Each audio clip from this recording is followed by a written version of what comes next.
Welcome to Penrose Learning, where we make understanding easy. You start by confirming your iPhone is unlocked and has the App Store installed.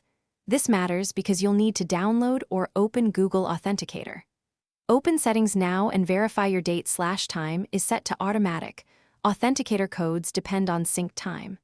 Once done, unlock the App Store and search for Google Authenticator. If it's not installed, tap Get or Open. Make sure your Apple ID can download apps. This prevents delays when you need to add an account.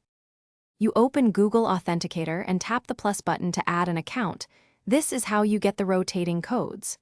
Choose Scan a QR code if the website shows one, because scanning is faster and less error-prone. Allow camera access when prompted. If you must use a setup key, type it exactly, matching uppercase, lowercase, and hyphens. Once you scan or enter the key, Authenticator will add the account and display a 6-digit code that refreshes automatically. Note the time. You now enter the current 6-digit code into the website or app prompt. Type it promptly because codes expire.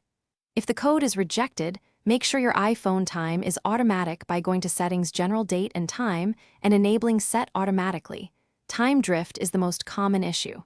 If problems persist, remove and re-add the account using the site setup key or scan the QR again. Finally, store backup codes securely so you can regain access if your phone is lost.